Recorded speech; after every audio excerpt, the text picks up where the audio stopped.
Nesta sessão vamos abordar a última parte, a terceira parte, do capítulo Outras Formas de Percepção, em que abordaremos em particular outros sensores 3D, que na continuação do lidar 3D que falámos na última sessão, mas desta vez focados noutros sensores 3D alternativos. Bom, quando se fala em 3D, a primeira questão surge de caminho na o que é 3D e as representações de 3D e depois as diversas técnicas de obtenção. Bom, efetivamente há múltiplas formas de representar 3D. Já não falamos nas formas paramétricas como CAD e modelos baseados em equações, mas sim focamos na representação normalmente associada à aquisição, captação dessa informação.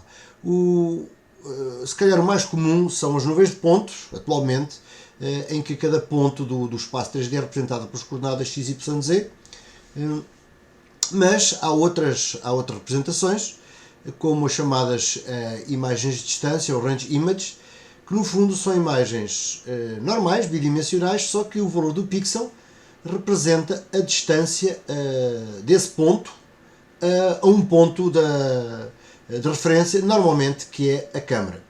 Portanto, é uma imagem normal, bidimensional, matricial, só que o valor dos pixels representa a distância a esse ponto, normalmente a câmara.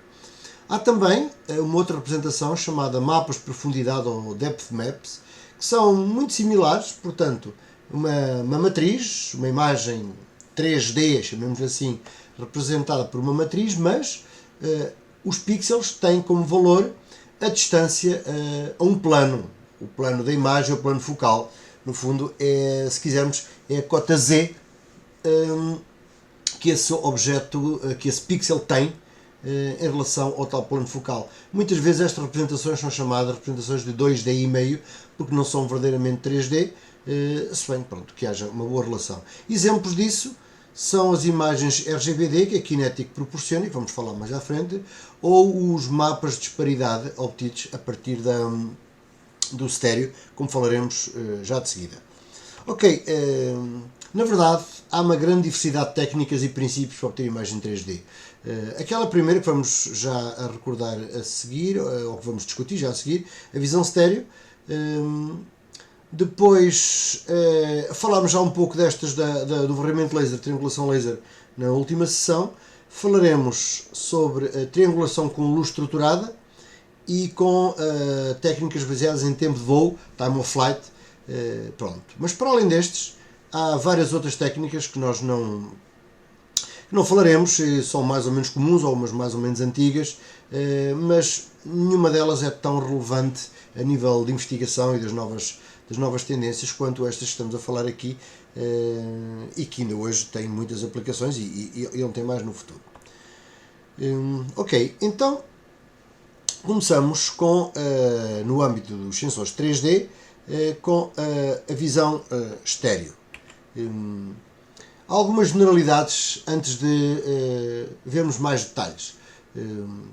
Bom, a visão estéreo é inspirado no princípio biológico da visão humana. A visão binocular, ou seja, com duas fontes de captação, no caso dos seres humanos, 2 olhos, cria um mapa de disparidade entre duas imagens. E essa diferença que vai permitir derivar ou calcular ou estimar a distância com base na diferença de pontos de vista, que vai dar duas imagens diferentes, e depois, baseado na distância de separação entre os olhos, que falaremos já de seguida, consegue-se estimar a distância a que está um dado ponto. Não deixa de ficar, no entanto, uma outra abordagem, que é como criar a noção de profundidade com apenas um ponto de vista. Às vezes exploram-se a questão de sombras, texturas, objetos ou o movimento do olhar, mas pronto, vamos passar por cima dessa parte agora. Vamos olhar um bocadinho melhor como é que se constrói a informação estéreo à custa de duas câmaras. Temos duas câmaras, uma está aqui com o foco e outra aqui, portanto esta chamada a câmara esquerda e a câmara direita, e estão aqui as imagens, os planos da imagem, onde se forma a imagem, perdão. E está aqui o objeto real, está aqui no mundo real, com as coordenadas x, y, z, em que z obviamente é a distância a esta linha, ou a este plano, que é esta linha, a distância entre as duas câmaras é chamada baseline. Portanto, precisamos de duas câmaras calibradas. O que é que isso quer dizer? Que sabemos onde é que uma câmara está em relação à outra. Portanto, é preciso saber a distância e garantir que os planos são conhecidos, os planos dos dois sistemas de coordenadas. Normalmente exige requisitos expressamente elevados, a iluminação influencia muito, a textura também influencia muito, e a profundidade de Z depende da distância focal e da disparidade D entre os pixels de cada imagem. A disparidade é a diferença de distâncias entre os pontos vistos nas duas imagens. Bom, muito rapidamente, pela congruência de triângulos é possível escrever estas expressões. Portanto, esta distância B é o baseline, Z é a distância que está ao nosso objeto, XR e XL são então as coordenadas do ponto visto no respectivo eixos. Resolvendo as equações, que não é muito complicado, mas pronto, está fora agora da questão de estar a derivá-las, chegamos a esta expressão mais ou menos clássica e conhecida, em que a distância é que se encontra um dado ponto identificado em ambas as imagens, que aí é que está o desafio, identificar o mesmo ponto nas duas imagens, é proporcional à distância focal e ao baseline, é inversamente proporcional à distância entre os dois pontos, à diferença entre as duas coordenadas horizontais, porque estamos a falar neste momento em linhas horizontais, portanto as duas câmaras estão no plano horizontal. D, obviamente, é a abreviatura da distância entre os dois.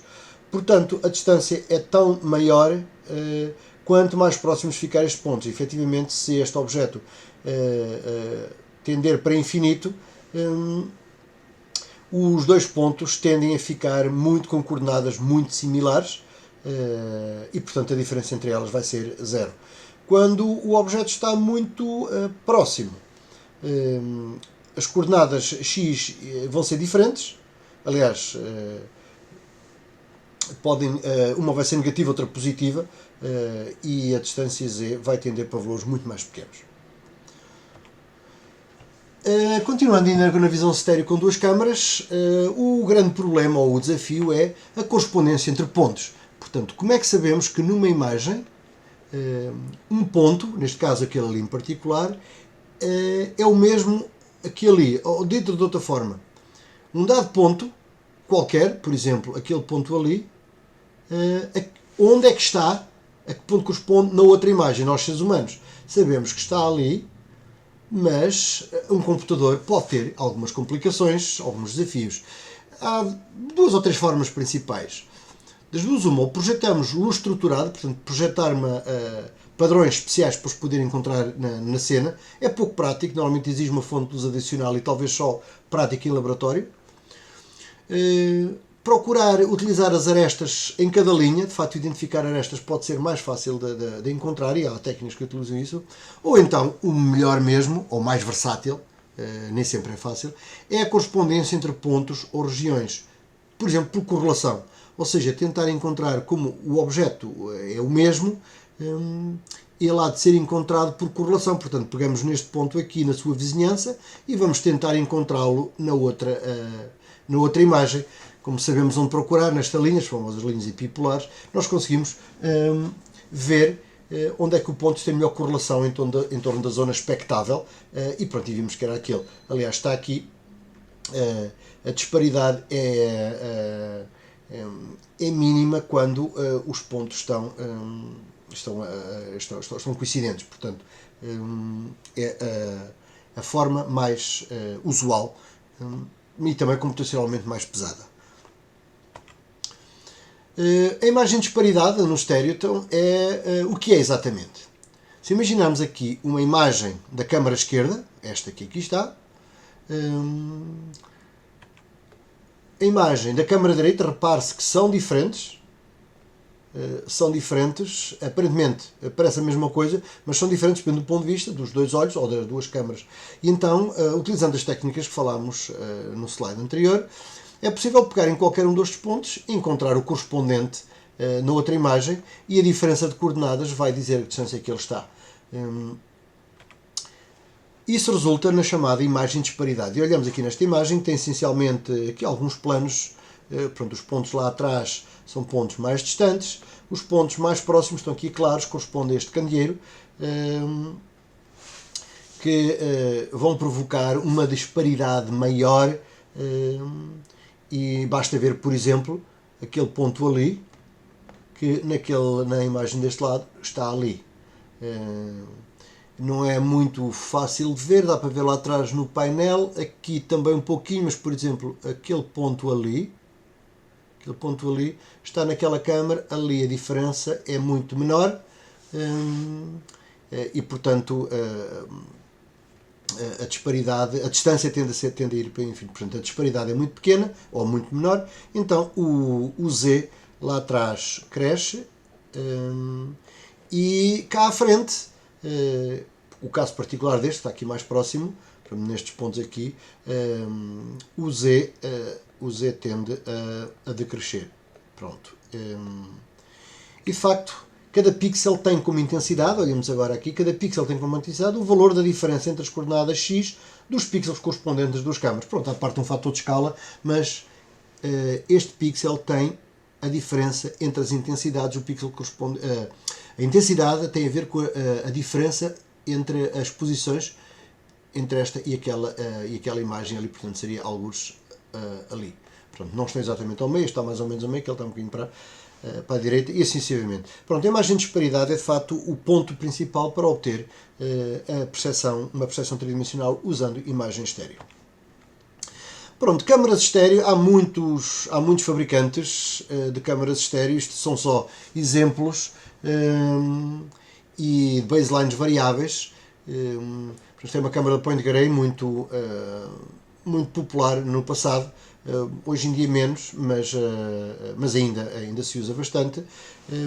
E aqui temos o exemplo de uma câmara estéreo industrial, que é fornecida pela Bosch e é pensada para aplicações em ADAS, que é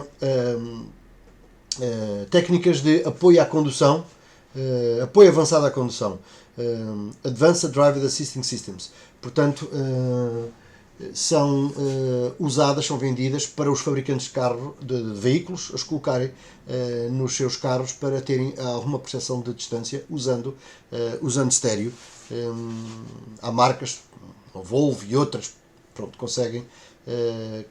usam câmaras similares a estas. Ok, passado o estéreo, muito rapidamente, falemos agora do princípio de medição do Time of Flight, tempo de voo, que é a abreviatura TOF. Falamos muito rapidamente do princípio e depois de alguns sensores. Bom, o princípio de medição de Time of Flight, às vezes dito Pulsar Modulation, determina a profundidade dos objetos pela medição do tempo, ou até fase, noutros casos, entre o envio e a recepção de um sinal de luz. Muito parecido à questão do LIDAR que nós abordámos na última sessão, só que temos agora apenas uma câmara com múltiplos pontos. Já vamos ver a seguir. A aquisição 3D em tempo real. Tempo real significa obter um conjunto de imagens razoavelmente grande, 20, 30 Hz, por exemplo. Às vezes menos, mas... há uma grande independência, portanto, redução da dependência da iluminação do ambiente. Ou seja, o ambiente até pode estar literalmente às escuras, grosso modo. Quase como os lidares.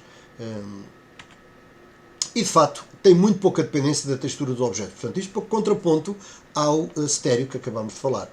E a filosofia está aqui, é muito similar ao do lidar, só que temos um conjunto de transmissores e detectores, emissores e fotodetectores, e tempos de medição para múltiplos pontos, em vez de ser apenas um feixe como lidar. Portanto, são câmaras que não são de varrimento, têm vários emissores e vários receptores. Vamos ver já um exemplo a seguir. Está aqui mais um pouco sobre a tecnologia Time-of-Flight, e está aqui só um diagrama a mostrar a técnica. Lentes para focar o envio do sinal, devidamente pulsado para não haver interferências. O tempo tem a ver com a distância e a velocidade da luz, e obviamente temos um array, uma matriz. Cada uma delas vai ter um destes dispositivos de emissão-recepção, e portanto baseia-se na medição do tempo entre emissão e recepção, como acabamos de dizer, de um feixe de luz modulado, portanto já não é um feixe simples, feixe de luz modulado para ser fácil a sua distinção da luz ambiente, etc. O tempo de voo é proporcional à profundidade da cena, obviamente, não é? A mais longe, mais tempo leva a luz a percorrer. A aquisição da profundidade da imagem é realizada em simultâneo para todos os pixels. Portanto, contrariamente a um lidar em que fazemos o varrimento, mesmo que tenhamos múltiplos feixes, 16 ou 8, 16, mas 16, 32, 64, 128, aqui estamos a falar de uma matriz bem maior do que isso, como veremos já a seguir, e a qualidade da medição da profundidade é influenciada negativamente pela inclinação dos objetos e pela proximidade da câmara. Ou seja, em certas circunstâncias, é o que isto quer dizer, em certas circunstâncias as medições não são muito precisas. Ainda mais sobre a tecnologia, já estamos a mostrar aqui um sensor e a mesma filosofia. Portanto, devido à utilização de luz modulada, não deve existir mais do que uma câmara no mesmo local. Ou então, se existir, tem que ter frequências ou padrões diferentes. Portanto, nesse caso, é utilizar uma frequência modulante diferente para termos câmaras distintas. Aplicações, obviamente, medição de volumes, e em robótica utiliza-se muito para fazer seguimento de objetos, até para controle de acesso, porque vê-se volumetrias, aplicações agrícolas, entre outras, etc, etc, etc. E na indústria o Time-of-Flight está a abrir caminho com câmaras, por exemplo, como esta, que falamos já aqui, esta câmara, que é um exemplo de um sensor industrial da Swiss Range, está mal escrito, aqui está trocado, Range é assim, da Swiss Range, do distribuidor a mesa, e temos o sensor, tem estas dimensões em termos de pixels, 176 por 144, tem um campo de visão de 46 graus por 34, o pixel tem 40 microns, portanto são elementos sensíveis muito pequenos, trabalha nos 850 nanômetros, portanto invisível, de 30 cm a 5 metros. Nós fizemos algumas experiências com câmaras destas, é muito sensível ao ruído, mas pronto, funciona relativamente bem quando não há muito ruído interior. E frame rate 54 frames por segundo, não conseguimos medir tanto, mas consegue-se bem, e é um equipamento leve, um equipamento industrial. Ok, para além dos sensores baseados em tempo de voo, como esta câmara que falámos e outras que haverá no mercado, há um outro princípio, e que tem câmaras próprias, que recorre à luz estruturada.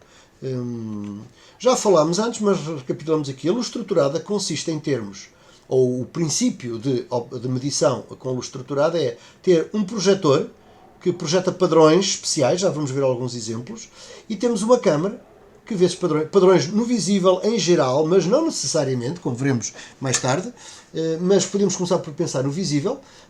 Projetamos luz estruturada, portanto luz com formas, com geometria, e depois uma câmara vê as deformações e os exemplos. Portanto, projetamos padrões de luz sobre os objetos, grelhas, listras, padrões elípticos ou pontos, muitas vezes fazemos pontos também, mas grelhas, listras, às vezes cruzes, por exemplo, projetam-se padrões de cruzes, matrizes de pontos, grelhas quadradas, e a deformação, portanto, a deformação no objeto vai permitir medir a geometria 3D por causa da deformação que as superfícies têm. Portanto, as formas da superfície são deduzidas das distorções dos padrões produzidas nessas mesmas superfícies. O conhecimento da geometria entre o projetor e a câmara, que é obrigatório, temos de saber onde é que está a câmara e o projetor, permite calcular a profundidade através de técnicas de triangulação e trilatração. E o desafio da triangulação óptica é a obtenção da correspondência entre os pontos projetados e a imagem adquirida. Pronto, é isso. Aqui é que está a questão, o desafio todo para obtermos as medidas de distância dos diversos pontos. Bom, entre termos de projeção de padrões há muitas variantes. A projeção de um padrão em vez de um ponto, como acabámos de ver, mas necessita apenas de uma imagem para construir o objeto, como este caso que aqui está, em que projetamos pontos e o posicionamento dos pontos, que numa superfície plana se esperariam que fossem equidistantes, depois acabam por não ser. E vemos que aqui os pontos estão mais densos, ou ficam ocludidos, desaparecem, ficam mais rarefeitos aqui, etc. A correspondência entre as arestas observadas e a imagem projetada não é diretamente mensurável, sim, pronto. E a correspondência entre pontos também não é única. Por causa da projeção, isso pode criar algumas dificuldades.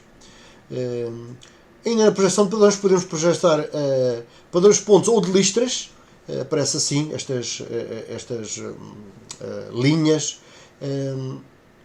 Portanto, tem sempre a pergunta a que ponto corresponde aquela ambiguidade, portanto, desafios que o software depois tem que resolver e algum conhecimento que se possa ter da cena. Como solução, pode-se utilizar padrões de luz especiais para simplificar a comparação da forma e cobrir toda a imagem. A luz estruturada é um método robusto e eficaz, utilizado a nível industrial e noutras soluções. Os casos mais simples, que até foram abordados noutros contextos, é a projeção de uma linha, por exemplo, para deformar, para medir a altura de um objeto, é o caso mais simples. Claro, se queremos verdadeiro 3D, uma linha não chega, temos que projetar muito. Ou uma linha pode chegar, mas o objeto tem que estar em movimento. Se projetarmos padrões desta forma, ou da outra como falámos, temos naturalmente a capacidade de ver mais do que uma linha e obtemos 3D de uma superfície toda. Claro, alternativas são listas coloridas, colored stripes, então elas são únicas e aqui já não há ambiguidade e pode-se resolver o problema. Obviamente que não é aconselhável utilizar em superfícies coloridas, mas esta é uma solução que se pode usar de vez em quando em nível industrial, usa-se muitas vezes. Outros aqui, por exemplo, com uma aplicação até na imagiologia médica, neste exemplo, a projeção de linhas e a sua deformação permite obter formas e geometrias e até detectar anomalias. Depois há casos de padrões, aqui é random, não é random, pseudo-random pattern, portanto padrões pseudo-aleatórios, que são padrões de luz que não têm a regularidade que acabámos de ver. Portanto, a projeção de uma codificação de padrões única e perfeitamente identificável pela restante vizinhança. Ou seja, não há dois grupos de pixels iguais. Isto é interessante porque permite-nos facilmente localizá-los por causa da ambiguidade que falámos nos problemas anteriores. Ou seja, se soubermos que este ponto realmente aqui, pela vizinhança dele, corresponde a um certo ponto que nós sabemos onde deveria estar, então conseguimos medir as deformações da superfície e, pronto, e naturalmente também a sua distância. A descodificação nem sempre é possível devido à oclusão e sombras, claro, isto não há soluções universais. Este método é utilizado pela famosa Kinetic, um sensor criado pela Microsoft na consola Xbox, muito popular entre os entusiastas do jogo, mas a Kinetic tornou-se um instrumento fundamental na investigação em robótica e na percepção, e tem inúmeras aplicações, sobretudo porque foi um sensor barato, comprava-se. Agora estão esgotados, praticamente só existe agora o Kinetic 2, mas comprava-se por 100 euros ou menos algum tempo atrás e até menos. Ok, então vamos falar um pouquinho mais da Kinetic, o sensor usado nos jogos. Está aqui, é um sensor que tem algumas componentes principais, câmara, já vamos ver um pouco mais, e está aqui o diagrama a explicar um pouco as diversas componentes. O sensor Kinetic é constituído por um projetor de infravermelhos, portanto o tal projeta aquele padrão invisível, aquele padrão pseudo-random, pseudo-aleatório, mas que é invisível. Tem uma câmara RGB, independente do processo, independentemente dos outros, para captar a imagem RGB, e tem o sensor de infravermelhos para captar os padrões projetados pelo projetor de infravermelhos, ou seja, este projeta, este lê e esta lê a imagem ambiente independentemente dos outros. Tem ainda um microfone, que está a luz para aqui, o microfone é a luz ali, e um sistema de posicionamento em que é motorizado, mas não é muito usado nas aplicações que costumamos fazê-las. Mas está aqui o diagrama, portanto tem microfones e tem aqui as unidades para medir a profundidade, que são o projetor e a câmara, e depois tem a unidade a cores para criar uma imagem RGB independente da outra. Independente não, que elas estão devidamente registadas, e então, graças à sua posição conhecida, vamos conseguir obter cada pixel, não só o RGB, portanto o RGB normal, que temos nas câmaras usuais, RGB, mas também vamos ter a distância de cada pixel. Portanto, permite a captação de vídeo 3D, o que é extraordinário porque o projetor de infravermelhos e o sensor de infravermelhos trabalham sincronizados com a câmara RGB, e conseguimos ter vídeo 3D, independentemente das condições de iluminação. É claro que se não houver muita luz, a câmara RGB não vai ver muito e teremos só apenas formas de distâncias. No software do fabricante para jogos, garante que consegue detectar e fazer o seguimento até 6 pessoas em movimento. Aliás, consta-me que a própria Microsoft usava esta técnica para averiguar se utilizadores tinham licenças para tantas pessoas, portanto, se a licença do jogo era para 6 pessoas ou se era para menos. 30 Hz, o video frame rate, e o RGB vídeo é de 8 bits, 640 por 480 pixels, portanto não é uma grande resolução, mas é suficiente para muitas aplicações. A codificação Bayer não é muito relevante, mas é só a forma de distribuição dos pixels. RGB, 2 pixels green e um R e outro um vermelho, um azul e 2 verdes. E a profundidade, portanto, utiliza um sensor monocromático para medir a distância, para medir o tal D. Utiliza um sensor monocromático, claro que é aquele ali, sensor de infravermelhos, com a mesma resolução do sensor a cores, 650 x 480 pixels, e tem 11 bits, portanto permite medir temos grosso modo 2048 medidas de distância possível. 10 bits é 1024, 11 é 2048 valores possíveis de distâncias. Ok, só mais alguns elementos. Pronto, há a projeção de um padrão conhecido em infravermelho. Portanto, temos aqui a fonte de luz e depois temos aqui os diversos sensores, os diversos emissores, emitem nas diversas direções, com diversos ângulos, cada um deles devidamente orientado. É refletido no objeto, no padrão, no objeto de teste ou no objeto real, portanto, e gera um padrão de luz que é medido aqui pelo detector de luz. Pronto, cá dentro tem o processamento para extrair as propriedades das medições. Pronto, a aquisição da imagem é feita com sensor CMOS de infravermelhos, nada de especial.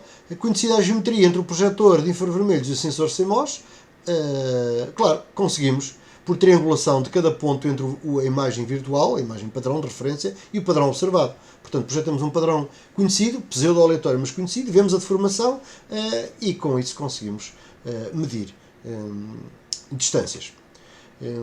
Na verdade, utiliza 3 padrões diferentes em função da distância para melhorar a qualidade da aquisição. Portanto, tem aqui elementos especiais e conforme as distâncias, assim há 3 padrões distintos. Padrões em função da distância. São padrões que são emitidos simultaneamente e depois são detectados e melhoram a detecção do objeto.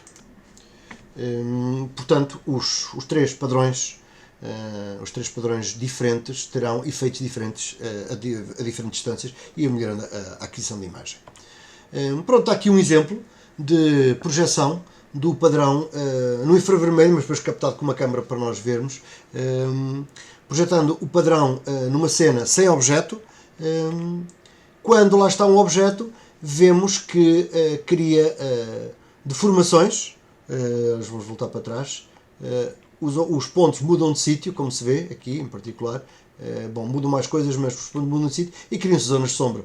Portanto, a diferença entre este, chamemos assim, que era o ideal, e este é que vai permitir medir o 3D de cada um dos pontos. Pronto, para terminar, a Kinetic tem inúmeras aplicações e algumas características que podemos resumir aqui.